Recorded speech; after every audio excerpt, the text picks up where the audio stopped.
Hey there, I'm Jody, the creator of this Christmas planner Notion template. This is just a quick preview of what you're going to get in this Notion template when you purchase it. So we're here on the home page, and you'll see on the left there are just links to all of the other pages within this database. And at the top in the middle here, we have a countdown to Christmas. So it's February 2023 right now. So there's 321 days left till Christmas Day. And on the right, there's just a general to-do list that you can put any just overall general holiday to-dos that you need to keep in mind. And then below that, there is an embedded video of a detailed tutorial that I walk you through all the pages and databases within this template so you can make the most of it. So let's go to the first page here, gifts to give. So this is a database meant to save and organize all of the people you are gifting to this holiday season and to save all your gift ideas. So here at the top, we have it organized by person you're giving to. So we have like dad, friend, grandma, and then just a list of gift ideas. So I've just inserted some example content. You can put the cost of the gift here, a URL if it's online, just to preview it online. And there are check boxes for when you've purchased it, if it has shipped, if that is applicable, and if you've wrapped it. And once you check this box, let me just decrease the view here. Once you check purchased, you'll see the spent column. Now it's unchecked, there's nothing there. When you check it, this auto updates with the total cost here. So this column is rolled up into the overall budget planner, which is the last page we'll go through. So I'm just going to increase the view again. So if you scroll down, and now here's just a gallery, a visual gallery of all your gift ideas, because it looks nice and it'll be easy to find what you're looking for. The second page is my holiday events, so you can organize and keep track of all of the events you're going to.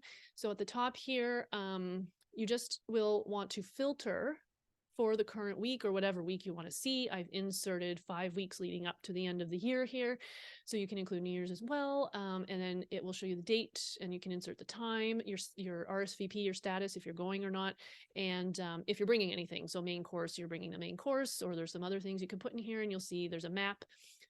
You can input an image of a map, and then you also want to always have the category chosen as events, because again, this rolls up into the budget tracker because there is space for you to input any applicable costs to the events you're going to. And then if we scroll down, there's just a calendar view of the same information so you can see what's coming up. So the next page is the party hosting planner. So if you are hosting your own party or event over the holidays, okay, this is taking a while. There we go. So party hosting planner.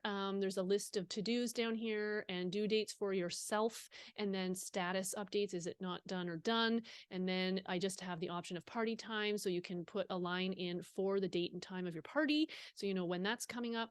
And these little bells will appear when, just a formula there, when there's only 7 days or less left until the due date, and it's marked not done. But if you notice, if I mark this done, they go away, so it's not urgent. So that's just a visual cue that, hey, this is urgent, and it will mark your progress here.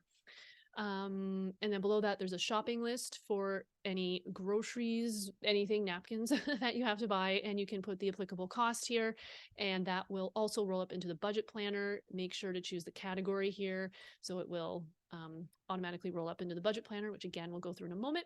You can keep track of all your guest RSVPs here, so who's RSVP'd yes, TBD no, and then as you change their status, if I change this to TBD, you'll notice that person moved over to the TBD column.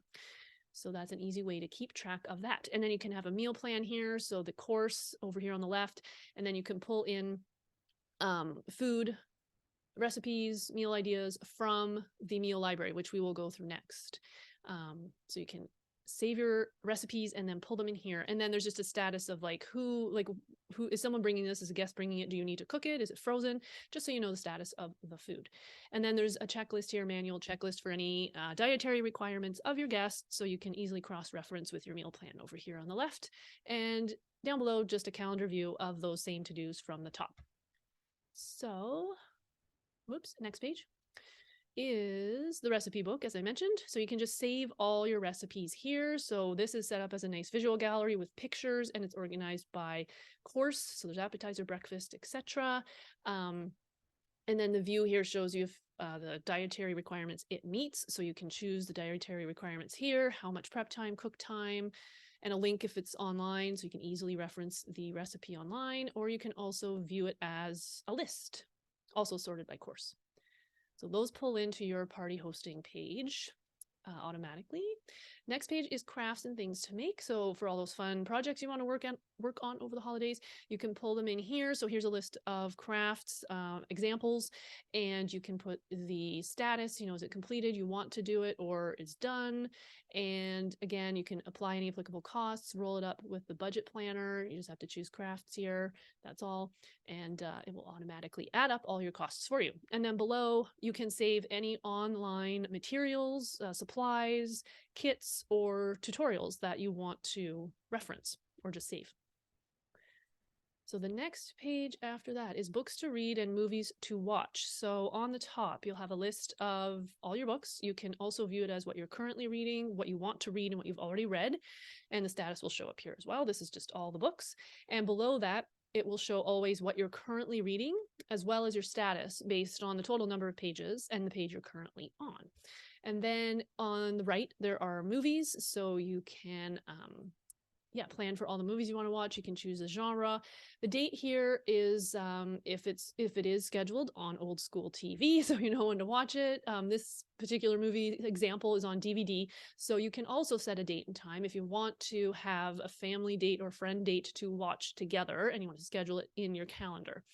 And if you scroll to the bottom, here is the calendar to show you all your scheduled movie watching times.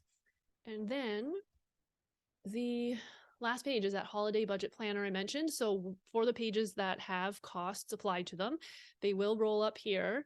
This is a formula up here, adding all of it together. So your overall budget, your overall spend, the difference, and if you're under or over budget, it'll show you here. If we scroll down, we'll see separately the gifts budget, the events, the crafts, and the party hosting.